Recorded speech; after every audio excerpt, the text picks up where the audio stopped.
போன ஷார்ட்ஸ் வந்து மசாலா நம்ம வந்து பிசைஞ்சு வச்சதை பார்த்துருப்பீங்க. இப்போ நம்ம பொரிக்க போகிறோம். அதுக்கு ஒரு கமெண்ட் இருந்துச்சு, அக்கா எப்படி நீங்கள் வந்து இதுலேயே இஞ்சி பூண்டு பேஸ்ட் இருக்குன்னு 3 வீடியோவில் சொல்லிட்டீங்க, அப்புறம் ஏன் போட்டிங்கன்னா நான் 3 வீடியோவில் இல்லை தாங்க, நான் சொல்கிறேன் எல்லா வீடியோலையுமே இஞ்சி பூண்டு பேஸ்ட்டு அந்த மசாலாவில் இருக்கும். இருந்தாலும் நமக்கு சடனாக ஜீரணம் ஆகிறதுக்கு இஞ்சி பூண்டு பேஸ்ட்டு தான் ஃபுல் சப்போர்ட் பண்ணும். ஸோ அதனால தான் நான் வந்து இஞ்சி பூண்டு பேஸ்ட் வந்து நீங்கள் வந்து ஆட் பண்ணுங்கன்னு சொன்னேன். நானும் இஞ்சி பூண்டு பேஸ்ட் வந்து கம்மியாக தான் எப்போவுமே வந்து ஒரு ப்ராடக்ட்டில் ஒன்று இருக்குன்னு சொன்னால் அதுக்கு தகுந்த மாதிரி நம்ம ஃப்ரெஷ்ஷாக கொஞ்சம் போட்டால் நம்ம உடம்புக்கு நல்லது, சடனாக ஜீரணம் ஆயிரும். அப்படிங்கிறனால தான் நான் வந்து சொன்னேன். மசாலா வேணுங்கிறீங்க வாட்ஸ்அப் நம்பருக்கு நீங்கள் வாட்ஸ்அப் பண்ணி நீங்கள் ஆர்டர் ப்ளேஸ் பண்ணிக்கலாம். நல்லா எண்ணெய் காஞ்சிச்சு பாருங்கள்.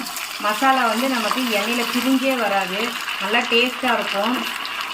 நம்ம வந்து எண்ணெயில் போட்டோம் பாருங்கள், நான் மைதூரி விட்டு அப்படியே எடுக்கிறேன். எண்ணெயில் நமக்கு வந்து மசாலா பிரிஞ்சே வராது. வேணுங்கிறீங்க ஸ்க்ரீனில் தெரியுற வாட்ஸ்அப் நம்பருக்கு நீங்கள் வாட்ஸ்அப் பண்ணி உங்களோட ஆர்டரை ப்ளேஸ் பண்ணிக்கலாம். இது நான் மட்டும் செய்யலை, நானும் இன்னொரு அக்கா சேர்ந்து தான் செய்கிறோம். ஸோ கண்டிப்பாக அந்த அக்கா ரெசிபி ஷேர் பண்ண சொல்லும் போது நான் கண்டிப்பாக உங்களுக்கு ரெசிபி ஷேர் பண்ணுறேன். வேணுங்கிறீங்க வாட்ஸ்அப் நம்பருக்கு வாட்ஸ்அப் பண்ணி வாங்கிக்கோங்க. பாய்.